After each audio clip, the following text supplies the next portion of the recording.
বিসমিল্লাহির রহমানির রহিম। প্রিয় শিক্ষার্থী, আশা করি সবাই সুস্থ আছো। আজকে ক্লাস আমি শুরু করতে যাচ্ছি। আমি মুজিবুল আলম, প্রভাষক পদার্থবিজ্ঞান, চট্টগ্রাম প্রকৌশল বিশ্ববিদ্যালয়, স্কুল ও কলেজ। আজকে আমরা কি টপিকস নিয়ে আলোচনা করব সেটা আমরা গত ক্লাসেই বলে দিয়েছি। একই সার্কিট ব্যবহার করে প্রশ্নটা কিভাবে জটিল করা যায় সেটা আমরা দেখতে যাচ্ছি। খেয়াল করি আমরা সার্কিট একই আছে। আগে গত ক্লাসে যে সার্কিটটা দিয়ে আমরা সৃজনশীল করিয়ে দিয়েছিলাম, ঠিক একই সার্কিটটা আছে, কিন্তু প্রশ্নটা আমরা ভিন্ন করে দিচ্ছি, অর্থাৎ কীভাবে পরিবর্তন করা যায় সেটা দেখলাম।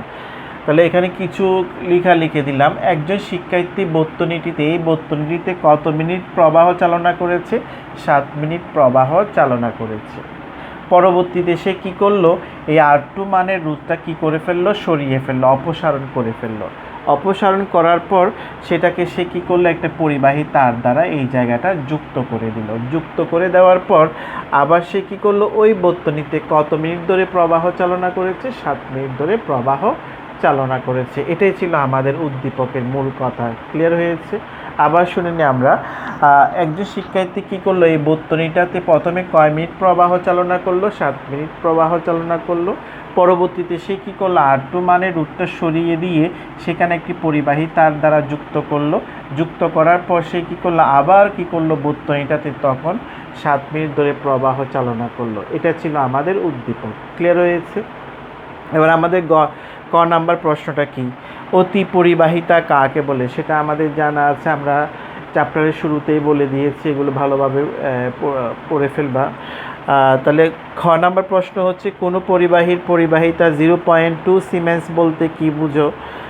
এগুলো আমরা ভালোভাবে ক্লিয়ার করে দিয়েছি, এগুলো শিখে ফেলবা।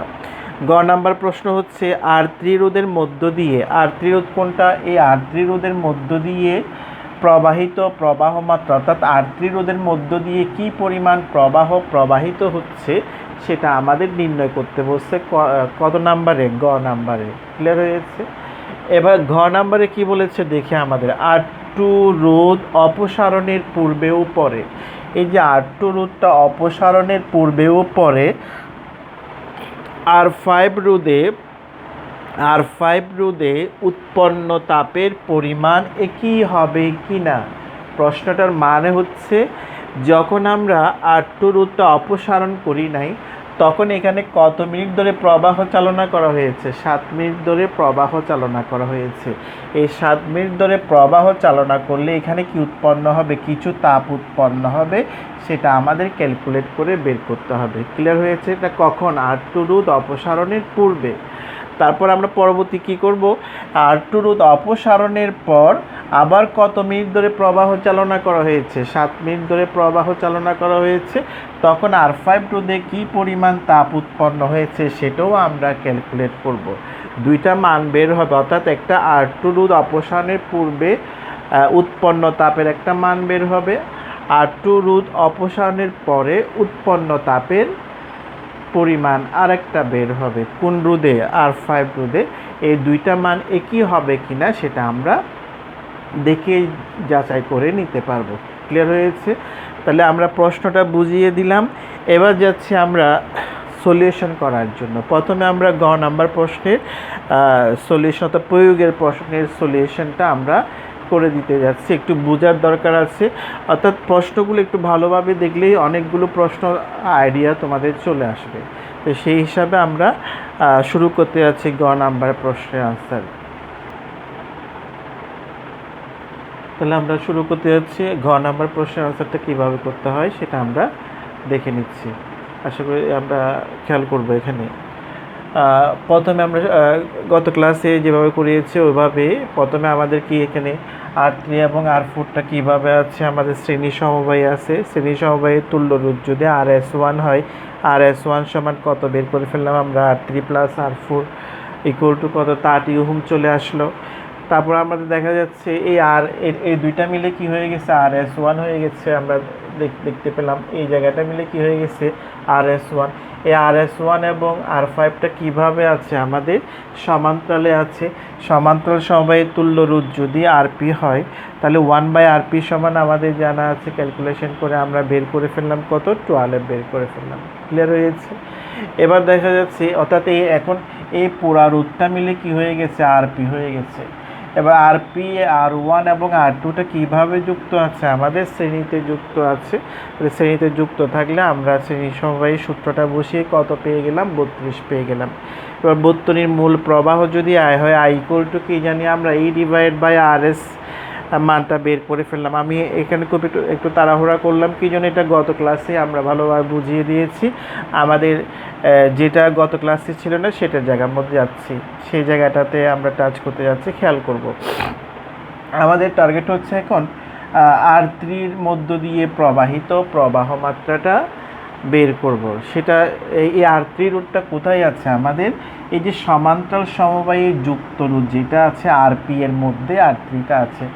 আবার খেয়াল করব আমরা, আমাদের R3টা কোথায় আছে, আরপি এর মধ্যে আছে। খেয়াল করবে এই পুরো জায়গাটা মিলে আমরা কি পেয়েছি, আমরা আরপি পেয়েছি। R3টা কোথায় আছে, আরপি এর মধ্যে আছে। সেই জন্য আমরা কি করব, প্রথমে আরপি এর দুই প্রান্তের বিভব পার্থক্য বের করব। তাহলে আরপি এর দুই প্রান্তের বিভব পার্থক্য যদি কি হয়, বিপি হয়, বিপি সমান কি জানি, IRP, অর্থাৎ B = IR। ওই যে ওহমের সূত্র থেকে আমরা যেটা পেয়েছিলাম B = IR, ওই সূত্রটাই এখানে অ্যাপ্লাই করা হচ্ছে। তাহলে এখানে বিপি কেন দেওয়া হচ্ছে, যেহেতু এটা সমান্তরাল সমবায়ী তুল্য রূপকে আমরা আরপি দ্বারা চিহ্নিত করেছি, সেই জন্য তার বিভব পার্থক্যকে আমরা কি দিয়ে প্রকাশ করলাম, বিপি দিয়ে প্রকাশ করলাম। তাহলে বিভব পার্থক্য যদি বিপি হয়, বিপি সমান কি লিখবো আমরা, IRP। আই এর মানটা আমরা এখান থেকে দেখে দেখে বসিয়ে দিলাম। তারপর আমাদের আরপি এর মান জানা আছে কত, আমাদের 12 জানা আছে, মানটা বসিয়ে দিলাম, বিপি সমান পেয়ে গেছি। ক্লিয়ার হয়েছে? এবার একটু করে খেয়াল করব, এবার আমাদের R3টা আরেকটু যদি ভালোভাবে খেয়াল করি, R3টা কার মধ্যে আছে, এই দুইটা কি শ্রেণীতে যুক্ত। তাহলে এই R3টা কার মধ্যে আছে, RS এর মধ্যে, RS1 এর মধ্যে আছে। কার মধ্যে আছে, আমাদের RS1 এর মধ্যে আছে। তাহলে RS1 এর মধ্য দিয়ে আমরা এখন বের করব কি, RS1 এর মধ্য দিয়ে কত প্রবাহ প্রবাহিত হচ্ছে সেটা আমরা বের করব। খেয়াল করব আমরা কি বের করতে যাচ্ছি, RS1 এর মধ্য দিয়ে, কারণ R3টা কার মধ্য দিয়ে আছে, RS1 এর মধ্যে আছে, সেজন্য আমরা ওই জায়গাটাতে যাচ্ছি। তাহলে RS1 এর মধ্য দিয়ে প্রবাহিত প্রবাহ মাত্রা যদি কি হয়, প্রবাহ মাত্রা যদি আমরা কি IS যদি লিখি তাহলে কি লিখবো আমরা, ভিপি সমান IS RS1। IS মানে কি, ওই যে প্রবাহটা RS1 এর মধ্য দিয়ে যাচ্ছে সেটাকে আমি IS দ্বারা প্রকাশ করলাম। ক্লিয়ার হয়েছে? সুতরাং IS = কি লিখতে পারবো আমরা, VP/RS1। কি লিখবো আমরা, RS1। তাহলে বিপি এর মানটা এখানে বসিয়ে দিলাম, RS1 এর মান তো আমাদের জানা আছে 30, বসিয়ে দিলে আমাদের কি চলে আসবে, ISটা চলে আসবে। ক্লিয়ার হয়েছে? তার মানে এখন এই RS1 এর মধ্য দিয়ে কত প্রবাহ প্রবাহিত হচ্ছে, এত প্রবাহ প্রবাহিত হচ্ছে। একটু করে খেয়াল করব, তাহলে এই জায়গাটা হচ্ছে RS1। যেহেতু আমাদের R3 এবং R4 এর শ্রেণী সমবায়ে কি হয়েছে, RS1 হয়েছে, সেজন্য RS1 এর মধ্য দিয়ে যত প্রবাহ প্রবাহিত হবে, R3-র মধ্য দিয়েও তত প্রবাহ প্রবাহিত হবে, R4 এর মধ্য দিয়েও কি হবে, তত প্রবাহ প্রবাহিত হবে। কেন? কারণ R3 এবং R4 এর শ্রেণী সমবায়ের তুল্য রোধ কত হয়েছে, RS1 হয়েছে। সেজন্য RS1 এর মধ্য দিয়ে যত প্রবাহ প্রবাহিত হবে, R3 এবং R4 প্রত্যেকটা রোধের মধ্য দিয়ে তত প্রবাহ কি হবে, প্রবাহিত হবে। সুতরাং আমরা লিখতে পারবো, আমরা যদি ক্লিয়ার করে দিই, সুতরাং এভাবে যদি লিখি, যেহেতু R3 এবং R4 কিভাবে যুক্ত, শ্রেণীতে যুক্ত। এবার লাস্ট কনক্লুশনে যাচ্ছি আমরা, যেহেতু R3 এবং R4 কিভাবে যুক্ত, শ্রেণীতে যুক্ত, সুতরাং যেহেতু R3 ও কত, R4 শ্রেণীতে যুক্ত, শ্রেণী সমবায়ে শ্রেণী সমবায়ে যুক্ত সুতরাং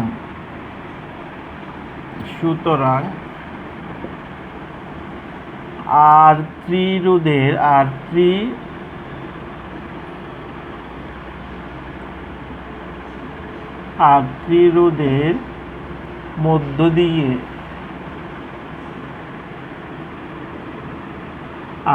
রোধের মধ্য দিয়ে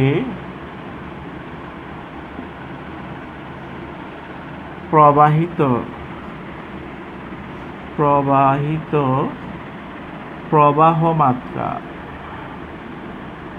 প্রবাহমাত্রা IS I3 ইকুয়াল টু কত লিখব? IS ইকুয়াল টু কত লিখতে পারি আমরা? 0.0375 অ্যাম্পিয়ার। আমরা আবার শুনি কথাটা, যেহেতু R3 ও R4 কিভাবে যুক্ত? শ্রেণী সমবায়ে যুক্ত, সুতরাং R3 রোধের মধ্য দিয়ে প্রবাহিত প্রবাহমাত্রা I3 ইকুয়াল টু কত কার সমান হবে? IS এর সমান হবে, যার মান হচ্ছে কত? 0.0375। ক্লিয়ার হয়েছে? আমরা এবার ঘ নাম্বার প্রশ্নটা নিয়ে আলোচনা করব। তাহলে আমরা ঘ নাম্বার প্রশ্নটা শুরু করতে যাচ্ছি। ঘ নাম্বার প্রশ্নটা আগে বুঝিয়ে দিয়েছি। R2 রোধ অপসারণের পূর্বে R5 রোধে কী পরিমাণ তাপ উৎপন্ন হয়েছে সেটা হিসাব করতে হবে। উৎপন্ন তাপের সূত্রটা কি জানা আছে? H equal to B² / R × T আমাদের জানা আছে। তাহলে এখানে ভি মানে কাকে বোঝাচ্ছে? কার ভি বোঝাচ্ছে আমাদের?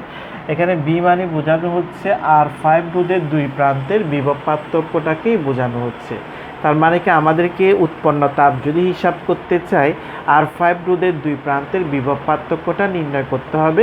কিভাবে নির্ণয় করলাম একটু করে আমরা দেখে নিই।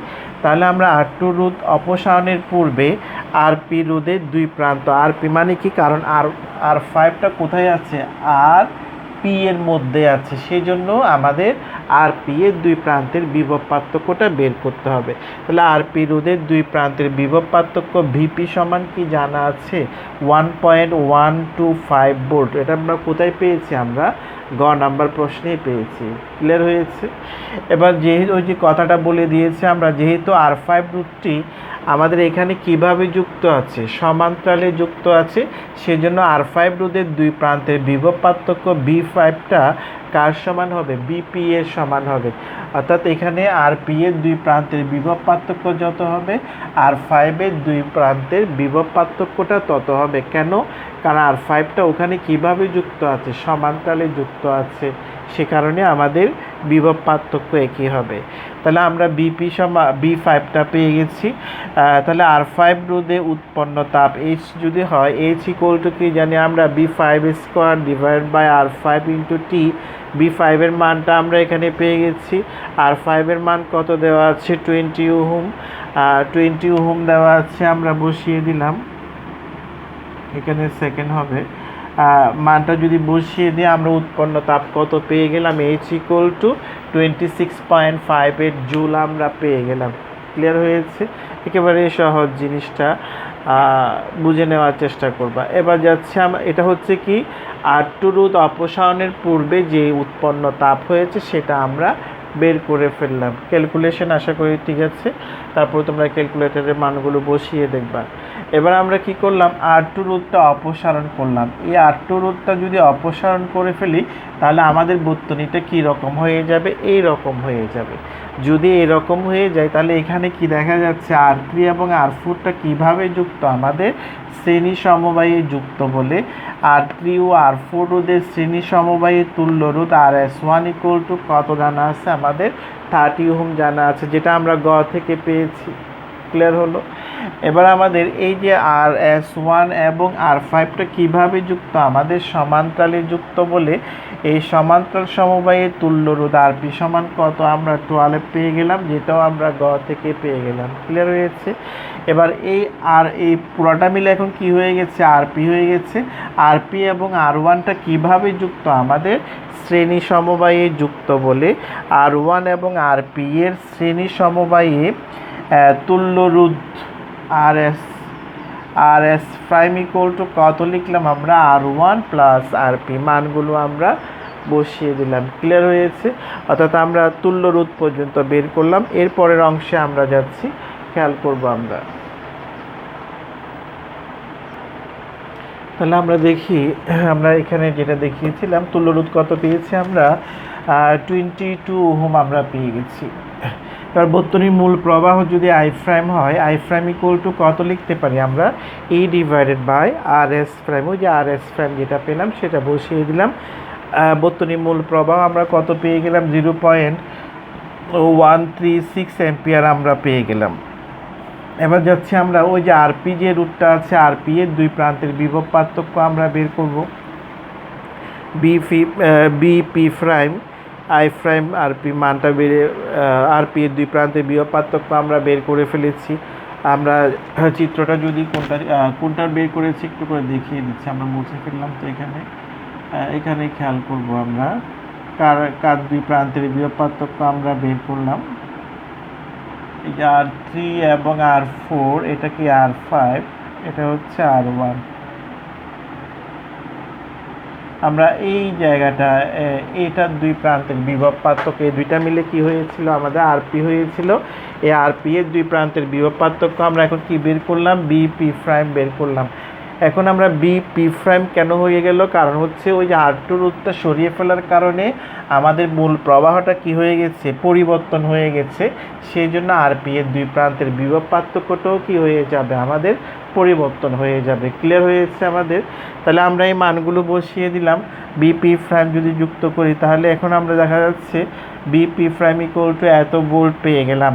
যেহেতু আর5টা এখানে কিভাবে যুক্ত, আমাদের সমান্তরালে যুক্ত, সেজন্য আমাদের আর5 এর দুই প্রান্তের বিভব পার্থক্য যত হবে, বিপি এর অর্থাৎ আরপি এর দুই প্রান্তের বিভব পার্থক্য যত হবে, আর5 এর দুই প্রান্তের বিভব পার্থক্য তত হবে। কথাটা আমি আবার একটু করে ক্লিয়ার করে দিই। যেহেতু আর5টা কীভাবে যুক্ত, এখানে সমান্তরালে যুক্ত, সেই জন্য আরপি এর দুই প্রান্তের বিভব পার্থক্য যত হবে, আর5 এর দুই প্রান্তের বিভব পার্থক্য তত হবে। সেই হিসাবে আমরা লিখলাম আর5টা যেহেতু সমান্তরালে যুক্ত, যেহেতু আর5 সমান্তরালে যুক্ত, সুতরাং আর5 এর দুই প্রান্তের বিভব পার্থক্য কত হবে, আমাদের B five prime equal to BP prime equal to এত ভোল্ট হয়ে যাবে, যেটা আমরা বের করলাম। ক্লিয়ার হয়েছে? এবার উৎপন্ন তাপ, আর5 রোধে যদি উৎপন্ন তাপকে যদি আমরা এইচ প্রাইম দিয়ে যদি লিখি, তাহলে এইচ প্রাইম ইকুয়াল টু কত পেয়ে গেলাম আমরা, এইচ প্রাইম ইকুয়াল টু আমরা পেয়ে গেলাম, এইচ প্রাইম ইকুয়াল টু আমরা পেয়ে গেলাম ওই যে এখানে B five prime square divide by R five into T, মানগুলো বসিয়ে দিলে আমাদের আনসারটা চলে আসবে। কত চলে আসবে একটু করে দেখে নিই আমরা ক্যালকুলেশনটা। যদি আমরা ক্যালকুলেশন করি ইকুয়াল টু কত আসে, আমরা ক্যালকুলেশন করে হিসাবটা বসিয়ে দেব। তাহলে আমরা দেখতে পাচ্ছি, একটু করে খেয়াল করব, আর2 রোধ অপসারণের পূর্বে আমাদের আর5 রোধে যে তাপটা উৎপন্ন হয়েছে তার পরিমাণ ছিল এত। আর2 রোধ অপসারণের পর আমাদের আর5 রোধে যে তাপটা উৎপন্ন হয়েছে তার পরিমাণ হচ্ছে এত। দেখা যাচ্ছে এখানে দুইটা যদি তুলনা করে দেখা যাচ্ছে এইচ প্রাইমটা বড়, এইচটা কি ছোট। অর্থাৎ দেখা যাচ্ছে উপরোক্ত গাণিতিক বিশ্লেষণ থেকে দেখা যাচ্ছে যে H prime is greater than H, অর্থাৎ আর2 রোধ অপসারণের পর আর5 রোধে উৎপন্ন তাপের পরিমাণ কি হবে, আমাদের বৃদ্ধি পাবে। আমরা আশা করি প্রশ্নটা বুঝিয়ে দিতে পেরেছি। এই সার্কিটটা দিয়ে কিন্তু চাইলে আরও জটিল প্রশ্ন করা যায়। অর্থাৎ আমি জাস্ট তোমাদেরকে দেখানোর চেষ্টা করেছি একই সার্কিট দিয়ে কিভাবে প্রশ্নটা ঘুরিয়ে করা যায় সেটা দেখানোর চেষ্টা করতেছি। ঠিক একইভাবে আমি যেভাবে ঘুরিয়ে করলাম, এবার তোমরা নিজেরা কি করবা, এই সার্কিটটাকে ঘুরিয়ে নিজেরা প্রশ্ন তৈরি করে নিজেরাই সমাধান করবা, এবং এইভাবে করলে দেখবা যে তোমাদের সৃজনশীলের দক্ষতাটা বৃদ্ধি পাবে। তাহলে আজকে আমরা এতটুকুতে শেষ করলাম। পরবর্তী ক্লাসে আমরা দেখি নতুন চ্যাপ্টার শুরু করতে পারি কি না। যদি নতুন চ্যাপ্টার শুরু করার আগে আরেকটা সৃজনশীল করিয়ে দেওয়ার দরকার আছে বলে মনে হচ্ছে, আমরা নেক্সট ক্লাসে আরেকটা সৃজনশীল করিয়ে দিয়ে নতুন চ্যাপ্টার শুরু করব। আজকে এই পর্যন্ত রইল। সবাইকে ধন্যবাদ জানিয়ে আজকে ক্লাস আমি শেষ করলাম। সবাই ভালো থেকো, সুস্থ থেকো। ধন্যবাদ সবাইকে।